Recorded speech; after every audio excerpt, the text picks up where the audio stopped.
Hola, tout le monde. You know what's so great about undercover reporting with hidden cameras? That is, the beauty of capturing things on camera, as it's always pretty undeniable. It really doesn't matter who's behind it. It could be CNN or Fox News. It really doesn't matter. So without any further ado, here is the best of Al Jazeera's 4-part series, The Lobby.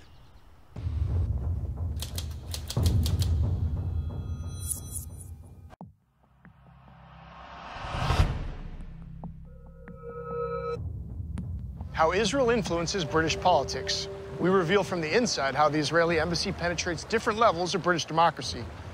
Using an undercover reporter, Al Jazeera's investigative unit exposes Israel's clandestine activities in London, a city that's become a major battleground. One of Israel's main targets is the Labour Party. For the first time, its leader is a champion of Palestinian civil rights. I'd be very happy to see Jeremy Corbyn no longer leader of the Labour Party, for sure. It's a covert action that penetrates the heart of Britain's democracy. Can I give you some MPs that you suggest you would take down? It is outrageous interference in British politics. It shouldn't be permitted. It's a battle of ideas seeking to change not only how Israel's portrayed, but even how it is debated. It's anti-Semitic. No, it's not. It's a trend. In the first of 4 programs, the battle for Britain's youth.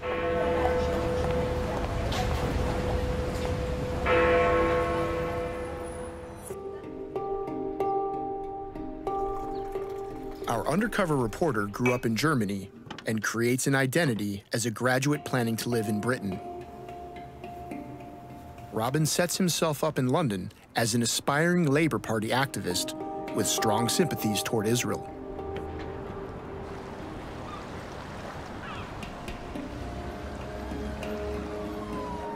After over a month of attending party functions, he stood out as a friend of Israel. And before long, he recognized a familiar face.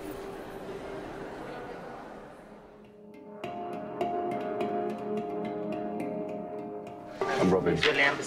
Ah, okay, nice to meet you. My name is Shai. Shai? Shai, yeah. It's a meeting of the Labour Friends of Israel, or LFI, members of the British Parliament who lobby for Israel. Yeah, take the district. So... Shai later explained to Robin the problems the LFI is facing. Not a lot of young people want to be affiliated. Obviously, when they will become MPs, they won't be affiliated, and then that's it. Chain is done. Because for years, every MP that joined the parliament, the first thing that he used to do is going to join LFI. He's not doing it anymore in the Labour Party. CFI, they're doing it automatically.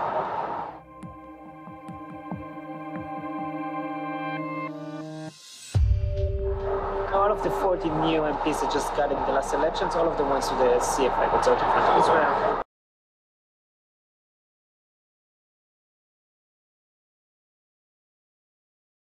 Okay. Yeah, so in the LFI, it didn't happen, obviously. But you need to get more people on board.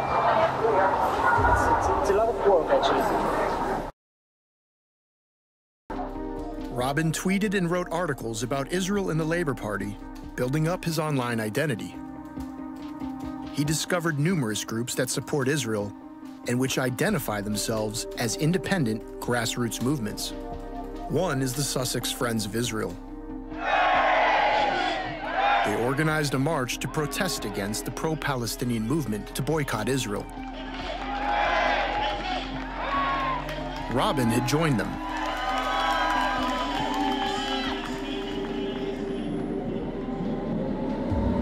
Shai later described the embassy's role in some of these movements.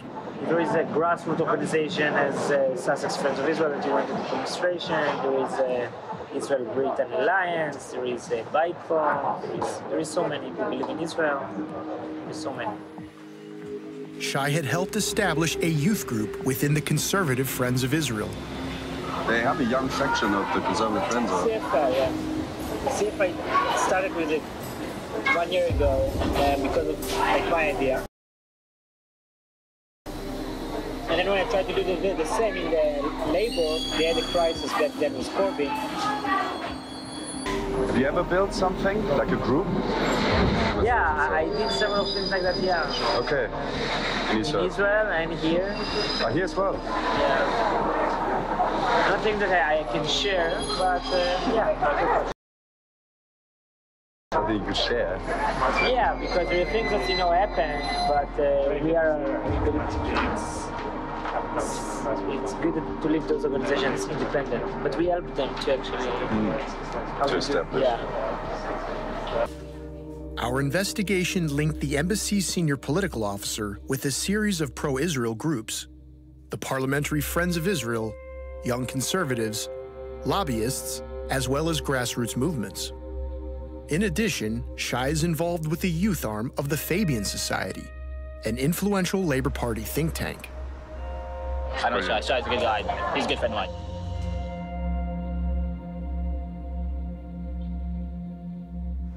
When we engaged with the Israel embassy, they gave us a program that was very neutral. And I know Shai.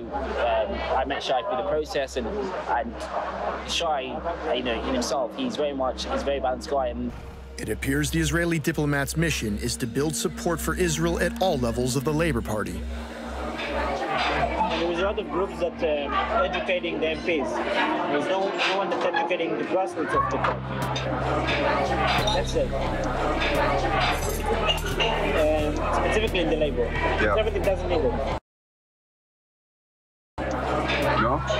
Shai says he knows nearly all the Fabian Society activists. No more than that. This is 200. This is all? This is all in London, like around 200. They're active. They're campaigning, they're active. I know almost all of them. I took a Fabian's group to Israel. Nice, yeah. Yeah, Martin was in that group and others. Martin Edebar explains how foreign government support helps the Fabian membership. Shai's good in terms of manpower, and he's got great contacts on both sides of both in Palestine and in Israel as part of his job experience. He's a great guy as well. He's very helpful and very supportive as well, and he's very balanced. I went on one of the trips of the Conservative Friends of Israel to the Middle East. It was brilliantly well arranged, very well looked after. You got fantastic access. You did meet Palestinians. If all you did was rely on that one trip, you would have a very one-sided point of view. Recently, I saw something on Facebook that, like some really odd thing that, the Israelis weren't giving Palestinians water or something during Ramadan. I know that's false.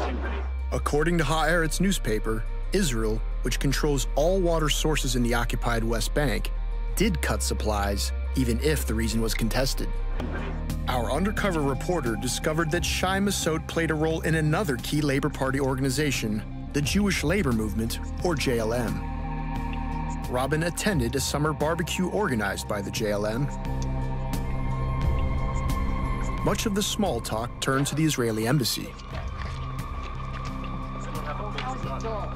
Who do you know at the embassy? Shai? Oh, you know Shai? Yeah. Oh, interesting. I work with Shai.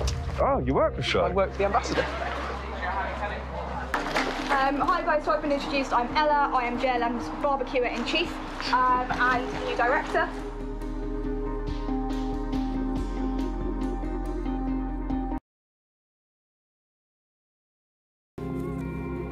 What came next surprised our undercover reporter.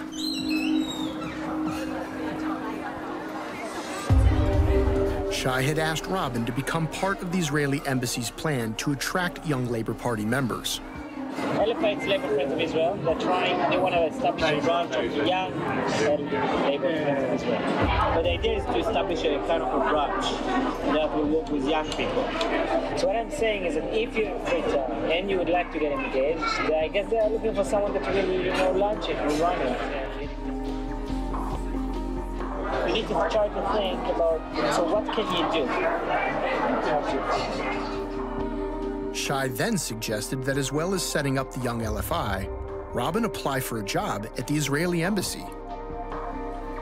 He was invited to a private meeting at a London hotel. It included embassy staff and British supporters of Israel. An Israeli diplomat takes Robin to one side. We're looking for workers, for someone to work at the embassy. I don't know if it's something that might interest you.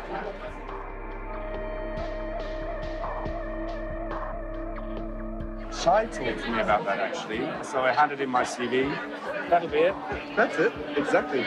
We're also looking for somebody to work on the whole BDS piece, doing research into the different BDS movements, who they are, what they are, a little bit of strategy on that whole piece. So I don't know if either of those things might appeal to you. Ella Rose, the new director of the Jewish labor movement, was pleased to hear of Robin's plans to set up a young LFI. I used to work at the embassy here. I can definitely help you out. And we'd love to come to any and every event you're hosting. Please consider me your #1 fan. The guest of honor, a minister from the Israeli government. I grew up on the ideology that the land of Israel totally belongs to the Jewish people. Not any compromise, morally, biblically. The land of Israel belongs to the Jewish people.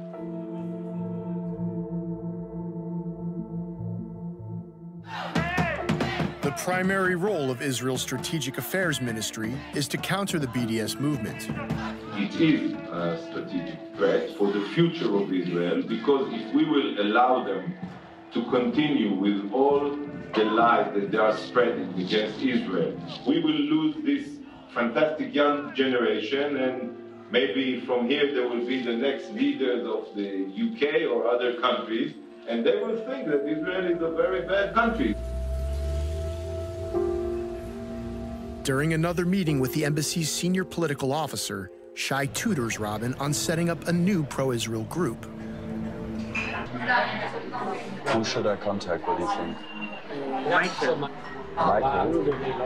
Michael what? Rubin. Michael Rubin. Michael Rubin. Write to him that you have an idea, you want to take it forward.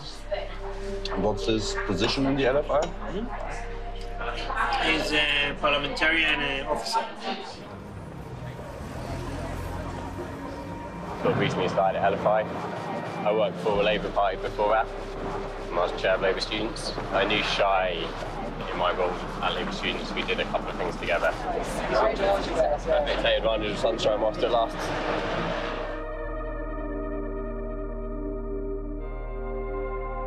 Robin tells him about the Israeli embassy's interest in recruiting him. And there are sort of, job openings available quite frequently. So you should chat to Shai. He gave an example of how a job at the embassy could further a career in British politics. Ella Rose, she was president of UJS, which is the Union of Jewish Students, a couple of years ago. She works at the embassy, but she is leaving the embassy to work as the Jewish Labour movement to staff herself. Before that, I was at the embassy working with Shai. Around about the same time, the JLM re-emerged under the leadership of Jeremy Newmark, who would later hire Ella Rose as the director of the JLM.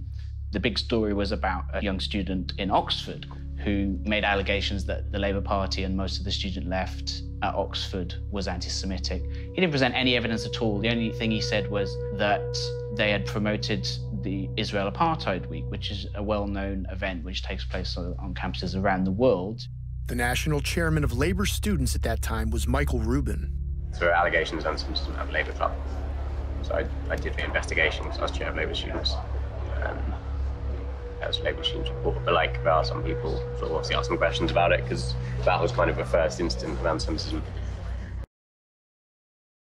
And there was lots of media leaks and talks about how anti-Semitism was being covered up.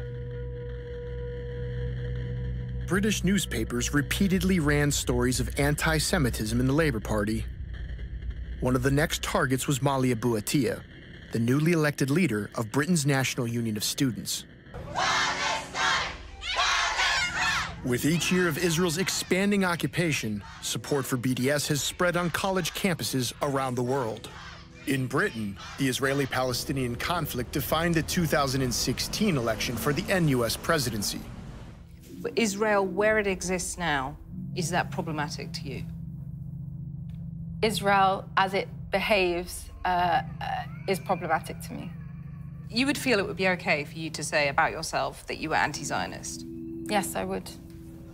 Bouattia, yeah. So she's really bad, but do you know Robbie Young? Have you heard of Robbie Young? Alias NUS president, and Robbie is one of the vice presidents. He's a Labour student and he's like really good in Israel. Like, he's been out on a trip, so he's seen Israel and sort of seen it firsthand. He's really pro-Israel. So there are some people in NUS which, you know, are quite balanced and good. Another vice president, Richard Brooks, took the unusual step of publicly claiming that Bouattia's criticisms of Israel amount to anti-Semitism. Like, we've never had an elected leader racist. NUS's internal structures don't usually allow a vice president to go in and publicly criticise your president on national radio, but you've got to do what you've got to do. Obviously, Malio is awful. Yeah, I was at a conference where she got elected. So, yeah. we were campaigning for the person running against her, obviously. We didn't want her to win. But yeah, obviously it didn't work. During the run-up to the election, Richard Brooks had held private meetings with Russell Langer, the campaign director of the Union of Jewish Students. Also attending the meetings was Michael Rubin. When he was chair of Labour Students last year, I worked with, so it was me, him and Russell from UJS. We'd have our have little secret breakfast meetings where we'd plan how to get moderate people, good politics, and a number of things elected to certain places or whatever. So me and him worked quite closely together last year. After being introduced by the Israeli embassy as a young LFI volunteer, our undercover reporter explores the possibility of ousting the pro-Palestinian NUS president with the help of Richard Brooks. So how can we get in touch with the people who are trying to oppose her? You speak to me, because I'm helping organise them. Yeah? So, okay, cool. Our investigation also revealed that the Union of Jewish Students, who sent critics of Malia Bouattia on trips to Israel, has received money from the Israeli embassy. The Israeli embassy in the UK gives money to the Union of Jewish Students. Once you're involved in like the Union of Jewish Students, they then connect you. Well, my sister worked for the embassy for a bit. That was her first job. It's a good platform to do for like a year.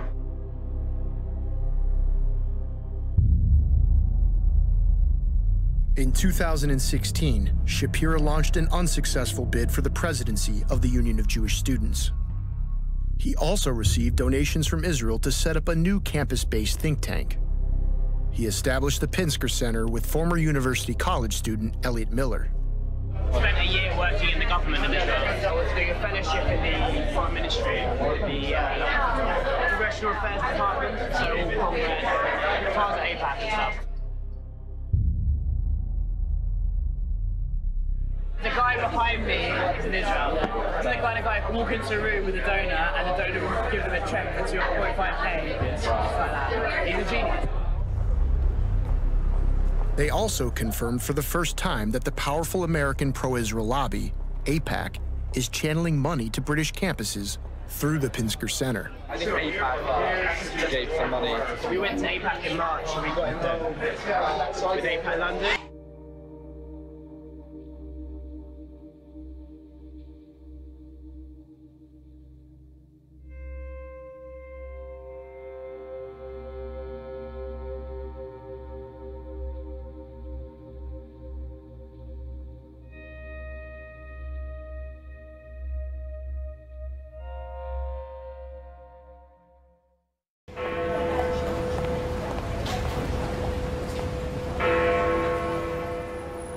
In part two of The Lobby, our undercover reporter gains even greater access within Britain's pro-Israel community. And along the way, Robin is groomed for a most unexpected mission. It's time for members of the Labour Party to travel to their annual conference in Liverpool. Robin sits with the Israeli delegation. Shai announces plans to establish another organization in Britain, this time with links to AIPAC, America's powerful pro-Israel lobby. I'm arranging so we're establishing a new group called the City Friends of Israel. And basically we're doing like a small lunch with a congressman from America. I'm doing it with AIPAC.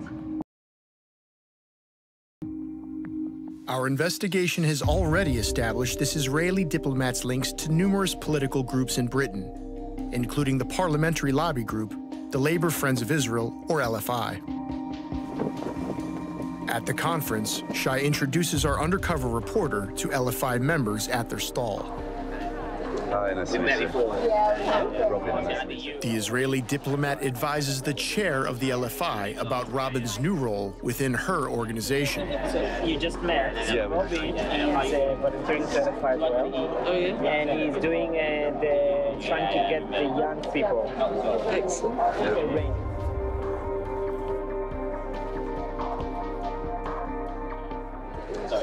He's trying to arrange another delegation, maybe. That's a young activist of LFI.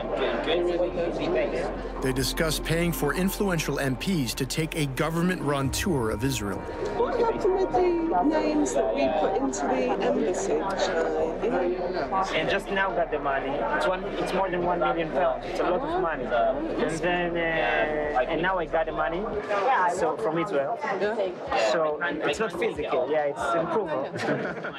And then I didn't think you had it in your bag. The government of Israel has already budget allocated to various ministries which can use it as they like to bring foreign delegations to Israel. It's part of the information campaign, you may call it propaganda campaign. The deputy Israeli ambassador to the UK arrives at the stall and is introduced to our undercover reporter. This is Robin. Is lovely to meet you. volunteering now in the LFI to bring young people to do young LFI. I need a young baby as well. And young Fagan as well. I hope that doesn't mean you're getting rid of us older ones. Oh, no, it's not old baby. Would you like My name's Mike Katz. I'm one of the White National Vice Chairs of the Jewish Labour Movement. Mike Katz works under Jeremy Newmark, the chairman of the Jewish Labour Movement. Newmark recently appointed Ella Rose as the JLM's new director. Of today's session is confronting anti-Semitism and engaging Jewish voters. The private JLM training session was about to have very public consequences for one attendee. At the start, it seemed relatively relaxed. It was simply a training session. And I think some of us had gone along there with the idea that it was kind of strange because in some ways this was going against what Shami Chakrabarti had actually advised. So we wanted to see what was going on. The CSC, the Community Security Trust, they recorded 557 anti-Semitic incidents across the UK in the first 6 months of 2016.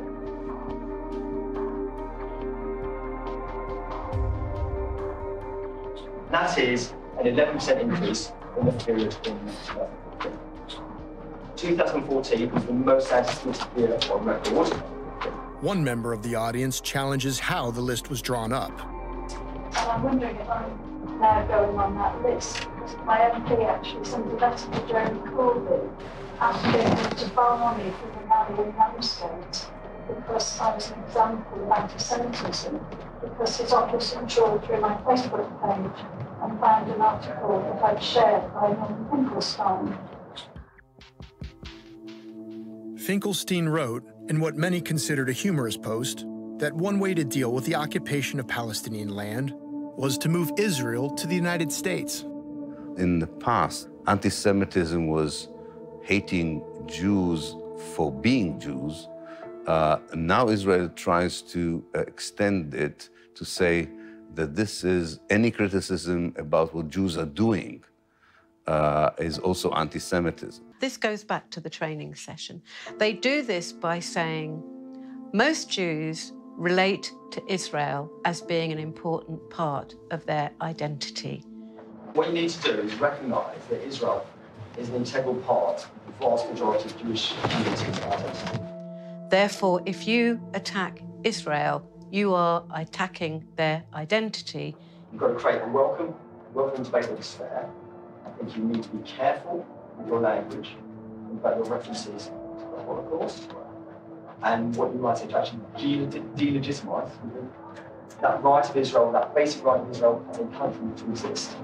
That is not appropriate. Zionism, Zion, not a term of use. And as in any Labour Party appropriate. Zionism is the political ideology that Israel has the right to exist as an exclusively Jewish homeland in historic Palestine. I'm Jewish, and I don't agree with the concept of the Jewish state because it gives me the right to live in Israel, whereas a Palestinian who's been displaced has a lesser right than me. So could you just think that's not appropriate? Are you really saying it's not appropriate for us to have a political discussion? The question is, do people who were persecuted in Europe have the right to displace people of another place? Can the abused become an abuser?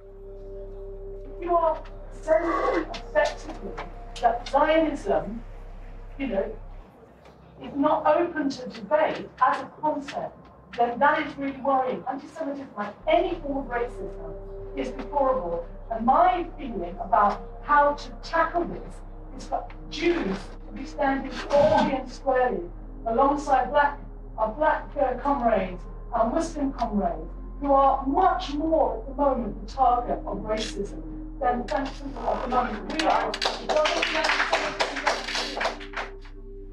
As well as our undercover reporter, someone else was secretly recording the debate. I'm laughing because by the time the row actually broke out, I was on my way home. I mean, none of us thought anything about this training session. I was in the car, and suddenly I started to get these tweets coming through to me and these phone calls from the BBC. A secretly recorded clip was leaked to a news outlet.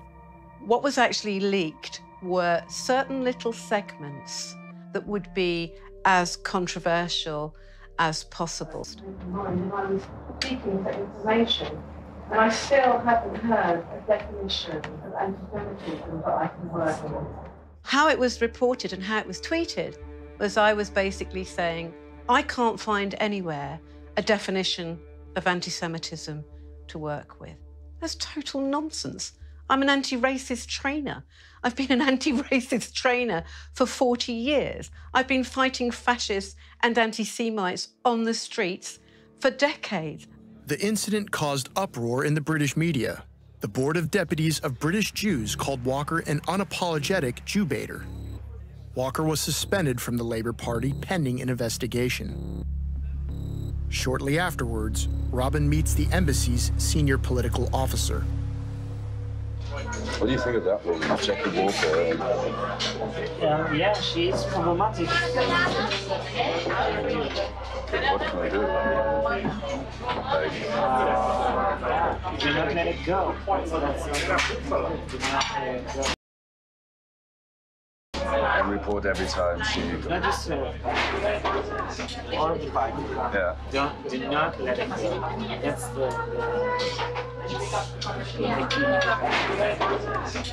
key. In recent years, there is a growing tendency within the government to smear people who are anti-Israeli or anti-Zionist also to be anti-Semite. But not all anti-Israelis and anti-Zionists are anti-Semite. On the contrary. If they accuse anybody of anti-Semitism, it's basically as bad as kind of accusing somebody of being a paedophile or a murderer, and it's really hard to come back from that. All right, have a good day. Meanwhile, our undercover reporter spots Ella Rose across the road. News had broken of Ella's former job at the Israeli embassy, which had not been widely known. She's in tears because of what she considers anti-Semitic harassment. You're right. It's been a tough week. Tough week. Sorry to hear that. It's all right. Essentially, Electronic Intifada released that I worked at the embassy before JLM, and Jackie Walker's been slamming me online all week, and I just had to stand in front of her. It was really hard. It was really hard. It's over. I'm gonna go run a rally, so f*** you. F*** you. The anti-Semite lot of them.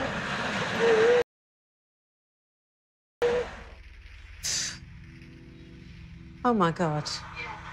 When our undercover reporter next met Ella, she had regained her composure. I saw Jackie Walker on Saturday and thought, you know what, I can take her. She's like 5'2" and tiny. That's why I can take Jackie Walker.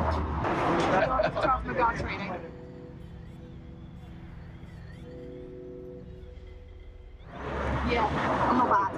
If it came to it, I would win. That's all I really care about. My gosh. Well, that says it all. I mean, you know, I don't even speak about people like that in that way, that you would take somebody out. And she's speaking about another Jewish Labour member in this way. I think that's breathtaking.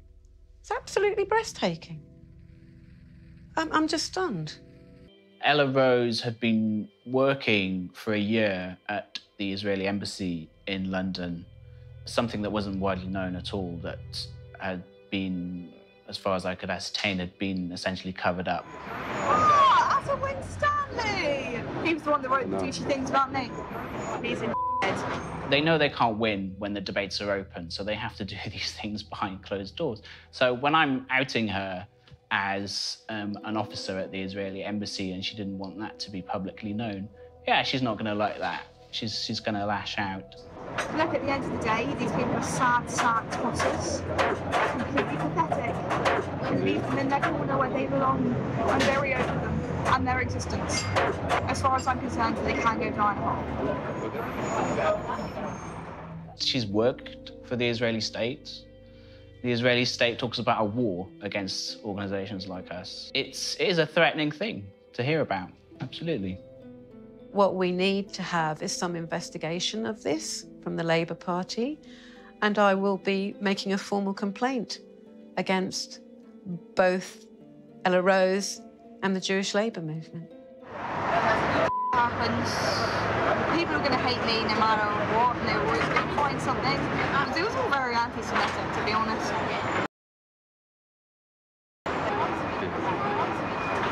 I'm a Zionist too, thank you.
In part 3 of the lobby, our undercover finds himself at the center of a scandal as he secretly records events described by the media as anti-Semitic acts. For the first time, the other side of the story. The Labour Party is holding its annual conference in Liverpool. For the first time, the leader of a major British party is an outspoken critic of Israel. The Israeli embassy has sent its senior diplomats to canvass opinion.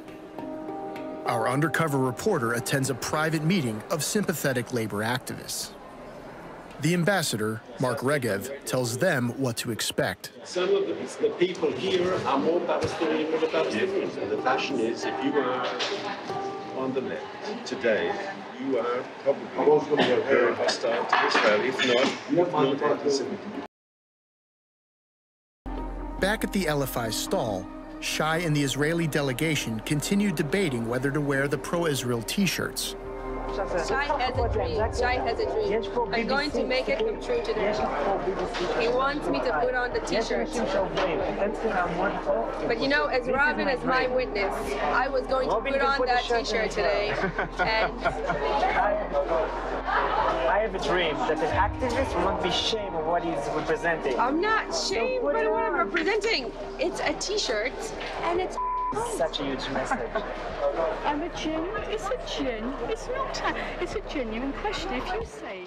One party member was attending her first conference. I heard there was a Labour Friends of Israel stall, and I thought this would be a really good opportunity to have a dialogue with a group I know who have a lot of influence, and it'd be very interesting to hear their ideas. I had no idea, quite honestly, who was behind the stall. There was a woman behind the stall. My first series of questions from memory was simply to say I was very interested to know how a two-state solution would come about. What would be the details, not a slogan, but the details. Would you like Israeli occupation? Well, what we want is a two-state solution. And the reason we've not got it now at the moment is because there's a distinct lack of security. Supporters of a two-state solution believe that a peace deal based on national boundaries that existed in 1967, before Israel's occupation, will one day lead to a viable Palestinian state. But the continued growth of Israeli settlements on occupied land has made an independent state all but impossible. If you look at a map of the West Bank and East Jerusalem today, you are looking at a fragmented territory that Israel has colonized now for almost half a century. Practically speaking, a two-state solution is just not possible under these conditions. I was actually seeking some reassurance that a two-state solution, if that's what they were promoting, was still possible. I said time and again, I'm here to talk about the two-state solution which you are promoting. And this is what I'd like to learn about. It's clear that the Israeli state, no matter which party is in power, has got absolutely no desire or inclination to relinquish the territories occupied after 1967. But the questions that that throws up are the kinds of questions that people don't want to ask or don't want to answer. I'm asking you how. So you are bringing your effort, and we make I don't know what I think. Anyone who supports Israel has to ask himself or herself the following question. There are two possible scenarios, and only two possible scenarios. Either I support the new state of Israel, which is an ethnic apartheid state, or I support a change of regime in Israel, namely that the state and the country as a whole would go through a genuine process of democratization, as did apartheid South Africa. There is no third option. Thank you, Jean. I've enjoyed the conversation.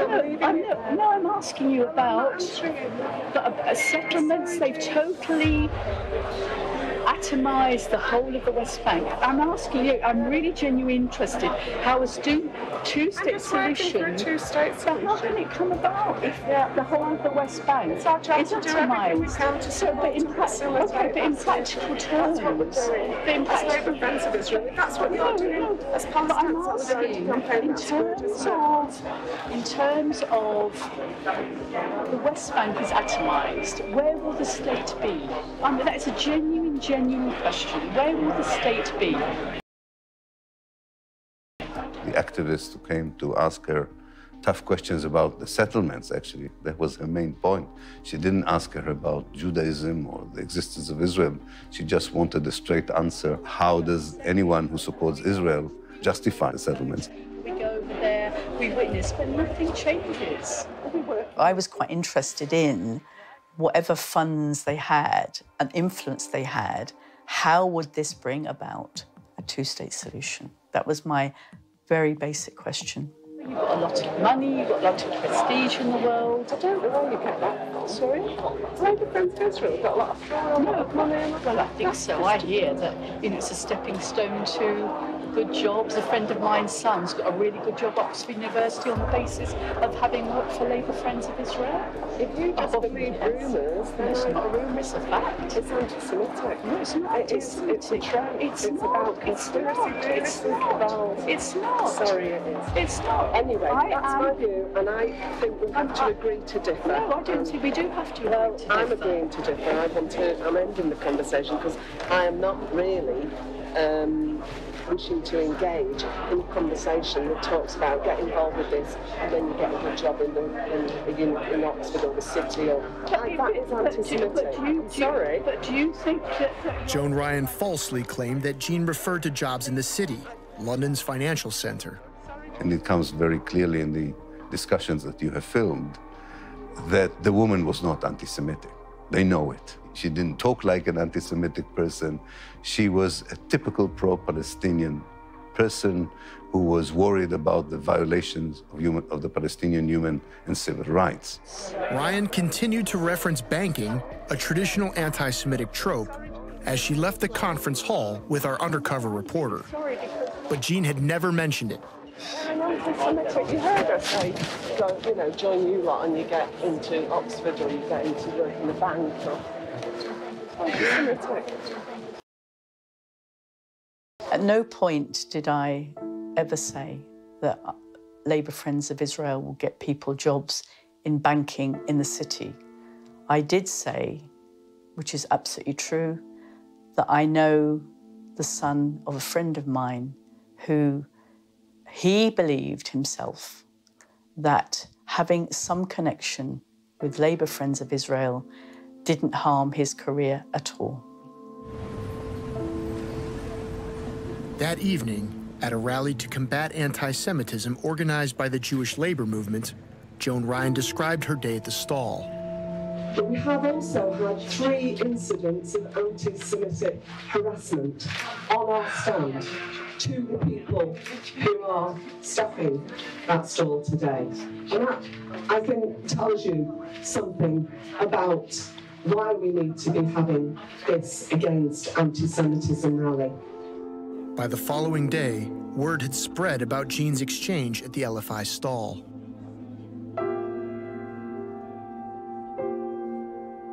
Several MPs came by and expressed concern, including Jeremy Corbyn's former challenger, Angela Eagle. I think we had a couple of problems yesterday, but today's been better, where we did have one person towards the end of the day come and say the anti-Semitism is just being used to crush Jeremy, and that the allegations are sort of made up to a certain extent, which is obviously awful, but compared with stuff yesterday, it's sort of not that as bad.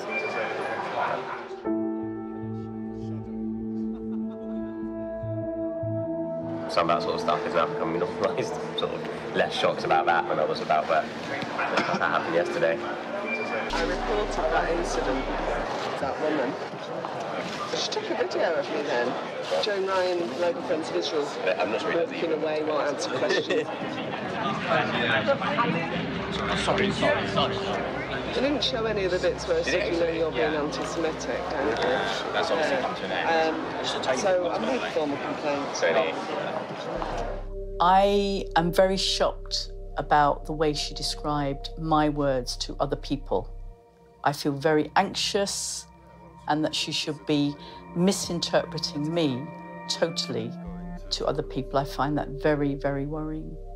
But I mean, I wrote down, you know, all this what she was saying about the being rich and powerful, the one who went to Oxford, and the next minute he's got a big job in banking, and I said that, you know, classic anti-Semitic.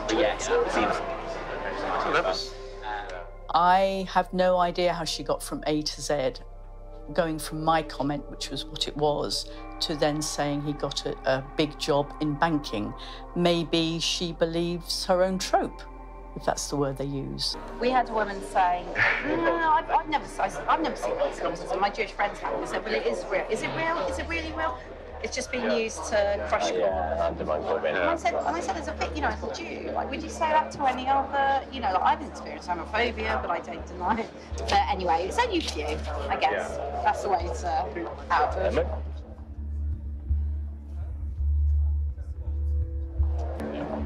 It's in a way pathetic, but it's also worrying how such a pathetic evidence can, and we know, can be used to intimidate Jeremy Corbyn into establishing an inquiry commission, in making daily confessions that he's not anti-Semitic, and so on. That is, I think, going to be the defining narrative, actually, now, which is anti-Semitism.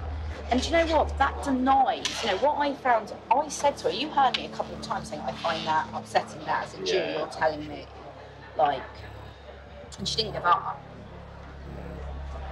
Yes. Like, I think it's, if an anti-Semite comes up, you know, if somebody says to me, Jews, they're all big noses and control the world. I'm like, wow, but you're an anti-Semite, that's terrible. Someone like her worries me more, because is she an anti-Semite? I don't know. But she basically denies the fact that it exists. She just thinks it's made up. And The group discusses which act of alleged anti-Semitism was worse. Rubin believes that Jean's discussion with Joan Ryan was amongst the most serious. I know. It's just the stuff yesterday was like explicit anti-Semitism. difficult moments woman who told us that anti-Semitism, you know, was being concocted to crush Corbyn. That is what she said. And I think people, like, if we're not getting it out there. Yeah. But is that anti-Semitic, guys? I don't know, like... That's the guy, I don't know where my line is anymore. I think it's different to yesterday. I think if it makes you feel uncomfortable, I think that's the point at which you call it out and report it. And that's why Joan convinced me to report the one yesterday, because I was made to feel uncomfortable. Yeah. And although nothing anti-Semitic was said, I'm sure there were undertones of it, and it was brought upon by that context. I thought Labour Friends of Israel were talking about Palestine because they were promoting a two-state solution. Now I find they don't want to talk about Palestine. And if you do talk about Palestine, it would appear you're kind of sucked into having an accusation of anti-Semitism brought against you. At the end of the day, if you feel offended by it and uncomfortable for it, this should be a safe space, and anything that breaks that should be reported. I think there is that line, obviously. So they're really scratching the bottom of the barrel to make a list of 2.5 cases of anti-Semitism. 2 out of the 3, they themselves are not totally sure that they fall into their own strict definition of anti-Semitism.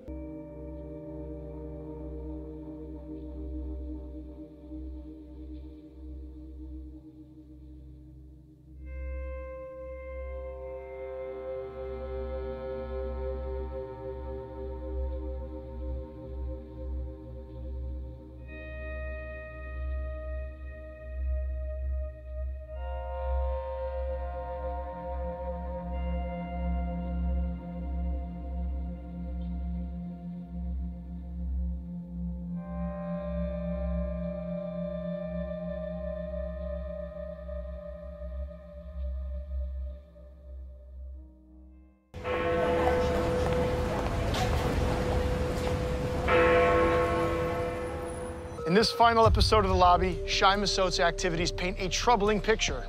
Few foreign embassies in London are this engaged in Britain's democratic process. And at what point does it cross a line? By now, our undercover reporter had become a trusted confidant of the Israeli embassy's senior political officer. But suddenly, he wants a private word. Yeah, I want to speak with you. I was doing actually over a coffee, but yeah, just let's do it on the way to the event. It appears that something has changed. When I was drunk or whatever, I introduced you like as working with young LFI. But actually, it's not an official position yet. Shai had earlier introduced our undercover reporter as the new chairman of the Young LFI. It was an idea. It's an idea that I cannot implement because I am not a young Labour Friends of Israel or young British guy. It's not relevant to me at all. I am an official. I can give you an idea and I can help you with everything, but I'm not relevant to you at all. Just, you know, I'm a tool for you to help you if you want to do it.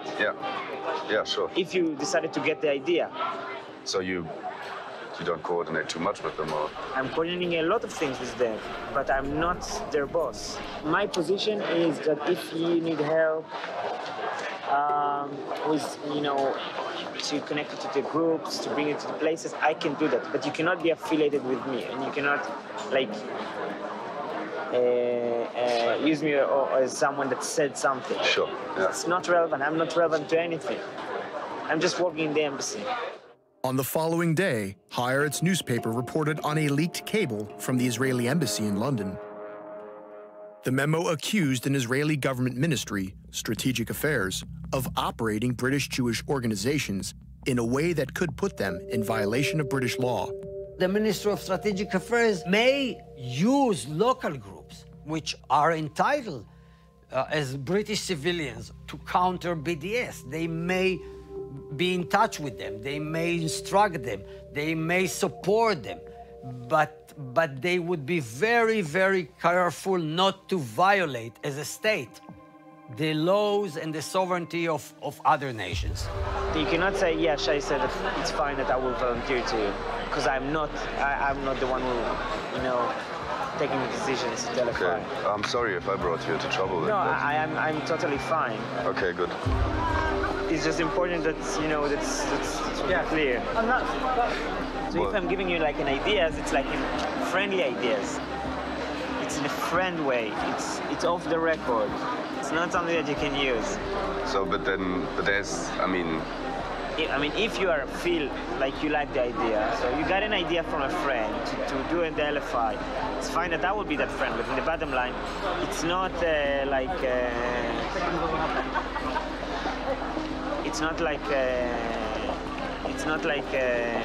have a say in that idea. Yeah, okay, sure. Do you get it? That's politics. If you were trying to fool the British people by setting up a front organisation which masquerades or says that it is genuine Friends of Israel, but actually is run from Tel Aviv, that's troubling. Just imagine if there was a great big sort of apparently spontaneous pro-Iranian organisation in Britain, and it turned out that it was run from Tehran or inspired by Tehran. That would be outrageous. The annual event run by the Labour Friends of Israel was one of the most anticipated at the conference. The party leader always attends. The LFI chairperson kicked off proceedings. We must campaign flat out against the BDS movement and all those who seek to demonise the state of Israel. In the past, Israel has grown used to unchallenged support from across the British political establishment.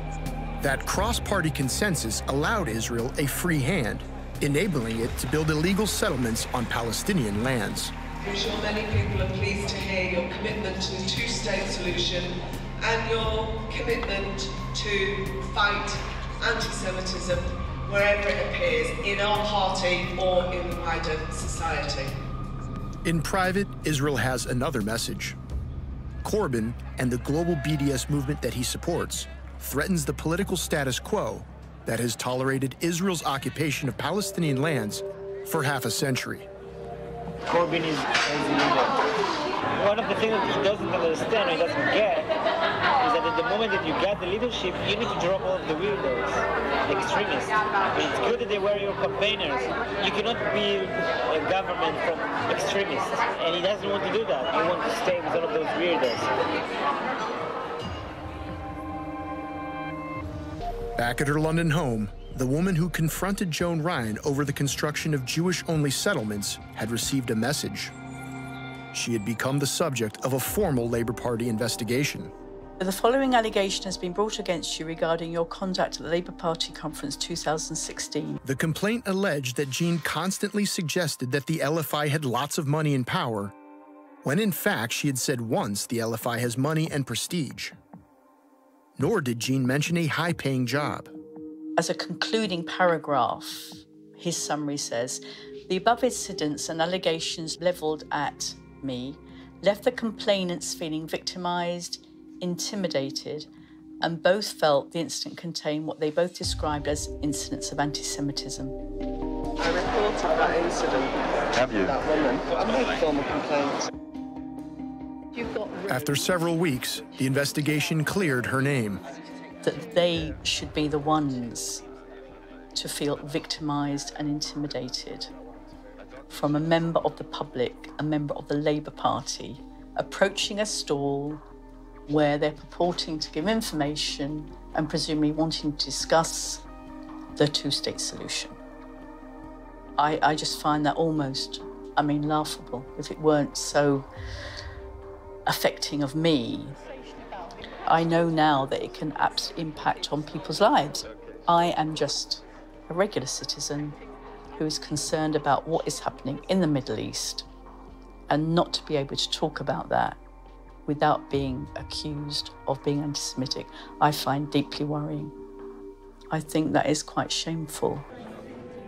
The parliamentary officer described the ease with which the CFI's information was accepted by MPs. if at least you can get a small group of MPs that you can always rely on when there is something coming to Parliament. And you brief them, you say, you don't have to do anything, we're going to give you the speech, we're going to give you all the information, we're going to do everything for you. Then I think it becomes easier. And from that little group it might grow and grow and grow. So if you prepare everything for them, it's harder for them to say, oh no, I don't have time. So if they already have the question to table for it's hard to say, oh no, I won't do it. By now, the senior political officer at the Israeli embassy had become a trusted confidant of our undercover reporter. It's quite funky. Yeah, I like this. Well, this is... Yeah, I'd rather go for this one, yeah. Shai invited Robin to attend a meeting organized in part by the City Friends of Israel, a group he earlier said that he was establishing. It looks like you got along with the Israelis. You have this great team. Israelis. Where did we get along? Yeah, that's amazing how you did that. The meeting had been coordinated with AIPAC, the American-Israeli Public Affairs Committee, perhaps Washington's most powerful lobby group. It is not widely known that AIPAC has a presence in London. As a European and somebody who lives in the Western world and enjoys its individual freedoms, I also view, and I hope most of you do as well, I view Israel as the battleground where modernity and Western values meet the forces that want to destroy that way of life. Focus campaign. Joe Richards from AIPAC's Wall Street division summed up their operations. Today, we're a pretty robust organization where we have one single mission, which is to make sure that the United States and Israel remain very close together in the relationship in many different ways. And the way we do that is by relationship building with our 535 members of Congress, 100 in the Senate, 435 in the House. AIPAC's guests explained to Robin their interest in Britain. The real strategic goal is to get the UK to behave more like the US than Europe when it comes to Israel. And kind of pull them, tug them into the US sphere. By this point, Robin was well aware of the Israeli diplomats' close ties with America's pro-Israel lobby. I went to AIPAC last year because I organized the British delegation to AIPAC. So it was me and the British donors. There is like around 30, 40 rich families sponsoring the CFI Conservative as well, some of them the Labour as well. And we all went together to AIPAC. But in the bottom line, we have a donor meeting with the head of strategy in AIPAC, and he met us basically to teach us, give us some ideas to Britain. Shai then announced another audacious plan, involving a front company set up by the Ministry of Strategic Affairs, whose mandate is to fight BDS. So the Strategic Affairs, they asked me, they are establishing a new company, a new private company that basically will work for the Israeli government. It's like kind of outside company, whatever. The Ministry of Strategic Affairs has called it a secret war, potentially involving what this prominent Israeli reporter described as dirty tricks. When I say dirty tricks, they can smear people, activists, BDS activists or others. They can hack their emails in order to collect information about what they are up to. They can, trash people. At ease and with the trust of his dinner companions, Shai floated the idea of a parliamentary plot. Can I give you some MPs that I suggest you will take down? Well, if you look hard enough, I'm sure that there is something that we're trying to find. Yeah, I have some MPs. Let's talk about it. Okay. No, she knows which MP wants to give an answer. Question. Yeah, it's good to remind me. The Deputy Foreign Minister.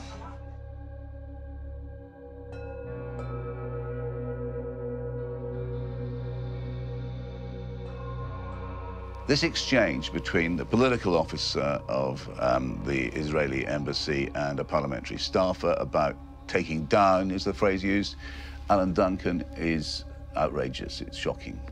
This is clearly a deliberate attempt by a foreign government to interfere in the workings of British democracy and to secure the destruction of the career of a minister in the British government. We recognized Israel in 1950 when they didn't have any clear borders, they didn't have a capital city, and now it's high time to do the same for Palestine. We want to know whether any further steps were taken towards getting rid of, taking out Mr. Duncan. I think we need to know a lot more about the background to this, what else was going on to damage the Foreign Office Minister. It strikes me that this is the sort of job which the intelligence services should do, to have a good look at what's going on. Britain's domestic spy agency, MI5, includes in its definition of espionage seeking to influence decision makers and opinion formers to benefit the interests of a foreign power.